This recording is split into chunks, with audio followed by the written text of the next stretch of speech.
There are evil people, and then there are people so disturbing that even experienced investigators struggle to describe them without looking physically sick. This case is one of those, because this isn't just a story about kidnapping, or murder, or abuse. This is a story about a man who may have murdered children, cooked them, fed them to people, and then sat around acting like a normal neighbor while the entire town searched for missing kids. And somehow, despite warning signs going back decades, the system kept letting him go. What makes this case stick with me isn't only the horror, it's how preventable it feels.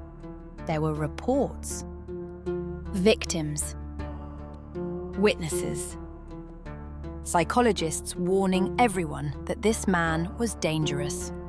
And still, he kept slipping through the cracks. Until one little boy disappeared on his walk to school. And even now, decades later, nobody can say with absolute certainty what happened to him. This is the horrifying case of Nathaniel Bar-Jonah and the child disappearance that turned into a horror story. Welcome to the podcast You Can't Unhear.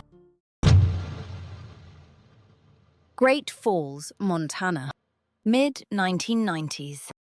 The kind of town where people still believed children were safe walking to school alone. Quiet neighborhoods, snow-covered sidewalks, friendly communities where people recognized each other's cars and waved from porches. It wasn't perfect, obviously. Crime existed everywhere. But this was still the kind of place where parents felt comfortable letting their kids roam around the neighborhood. And one of those kids was 10-year-old Zachary Ramsay. Everyone called him Zach.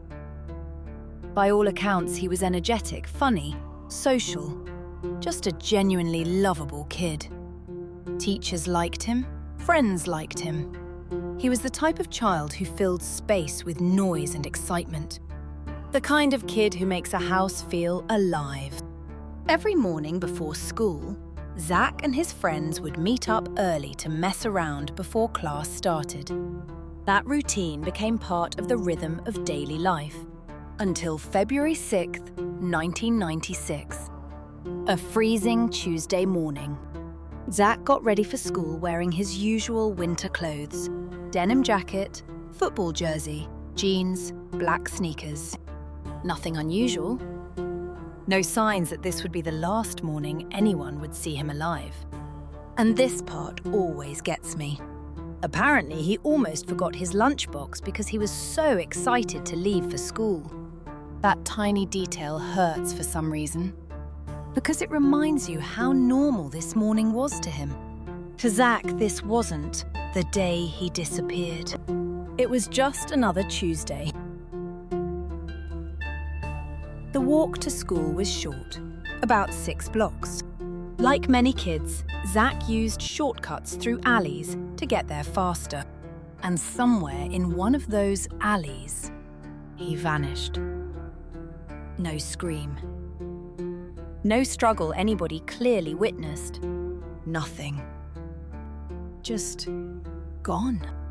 His friends initially assumed he was sick when he didn't show up. But when school staff contacted his mother and she couldn't find him, panic started setting in. Soon, the entire community was searching. Volunteers, police, search dogs. People combed through snowbanks and dumpsters, hoping to find some clue. And they did find clues. That's the terrifying part. Not enough to solve the case immediately, but enough to suggest something deeply wrong had happened. A denim jacket believed to belong to Zach was found in a nearby field. Jeans were discovered in a dumpster. Witnesses described seeing Zach near the alley that morning. And then came the most chilling detail. Several people reported seeing a large man nearby, obese, wearing what looked like a police-style jacket. One witness even claimed Zach appeared upset, almost crying, while this man followed close behind him. And when investigators heard the description, one name immediately stood out: Nathaniel Bar-Jonah. Now this is where the story becomes genuinely disturbing. Because Nathaniel wasn't just some random suspicious guy. This man had a horrifying history involving children that stretched back decades. And somehow, despite all of it, he was still free. Nathaniel Bar-Jonah was born David Paul Brown in 1957. From early childhood, people noticed severe behavioral issues. He stole constantly. He displayed violent tendencies. He had disturbing compulsions involving self-harm and blood. Some psychologists later believed neurological damage from hydrocephalus during infancy may have contributed to developmental abnormalities. Others pointed to severe abuse from his father. Truthfully, it was probably a combination of many things. But here's my hot take on cases like this. People always want one clean explanation. One traumatic childhood created the monster. Or brain damage caused everything.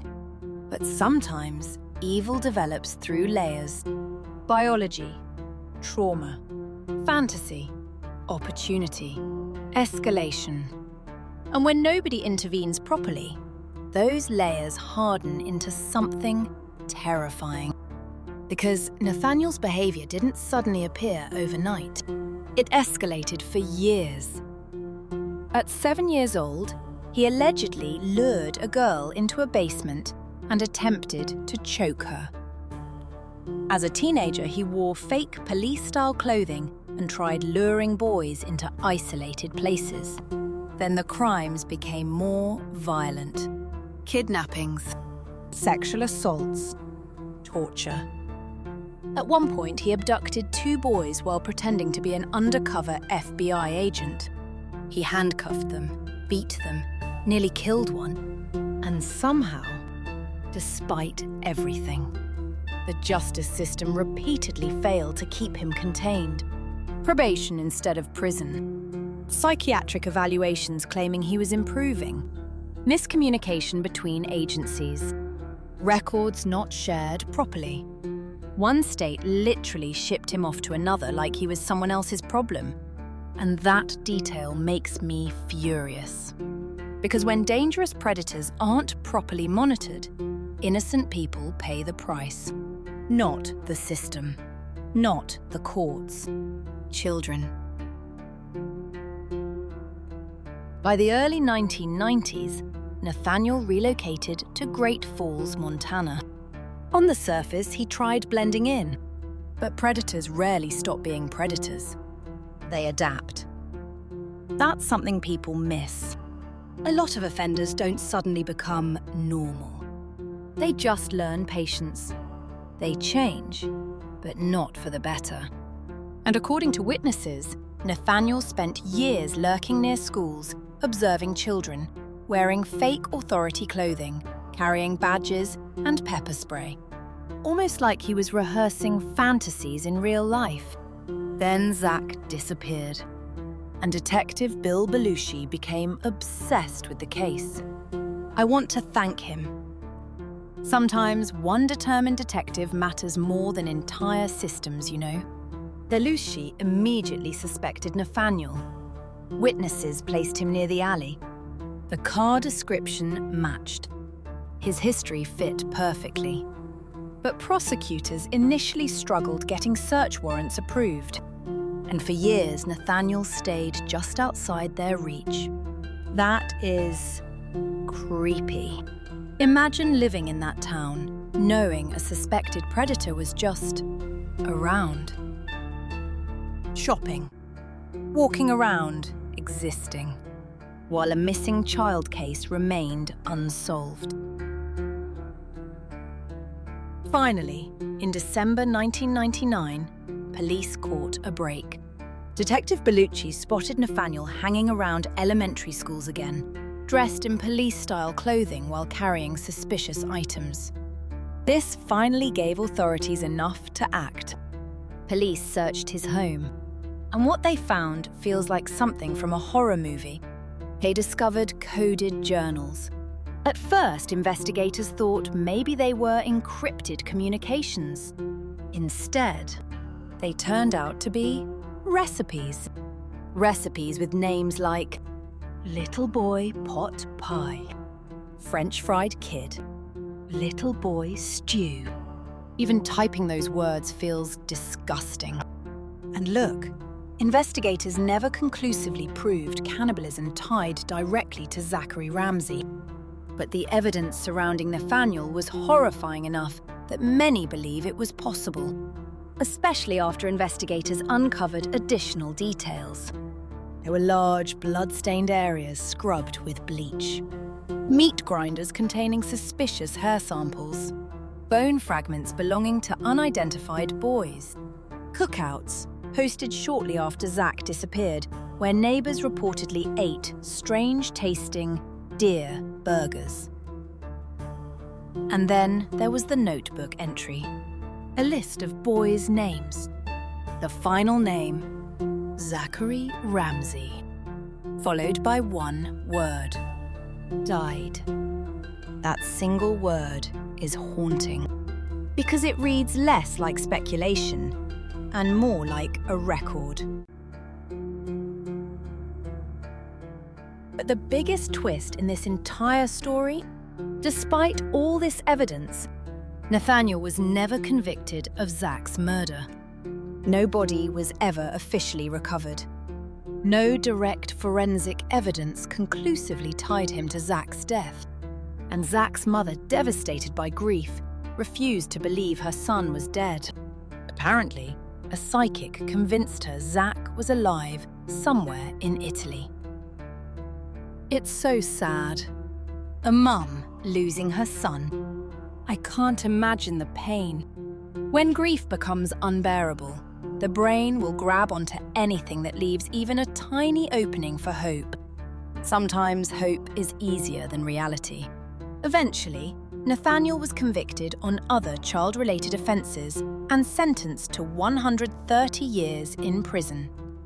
But the full truth about Zach likely died with him when he suffered a fatal heart attack in prison in 2008. And that leaves this horrible emptiness around the entire case. No closure. No final answers. Just overwhelming evidence pointing towards something monstrous. One thing people miss about this case is how often society underestimates escalating behaviour. Nathaniel didn't wake up one day and become this terrifying figure.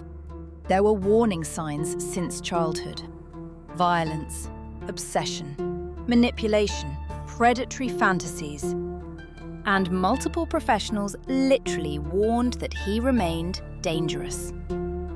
But systems often focus too heavily on whether someone technically qualifies for release, instead of asking whether they're actually safe.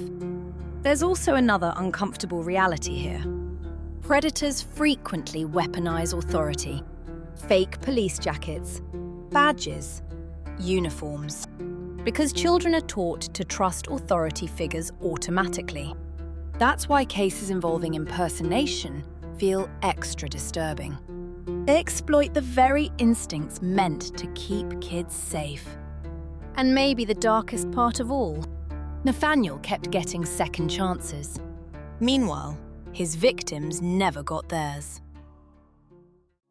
This story isn't just about one monster. It's about institutional failure.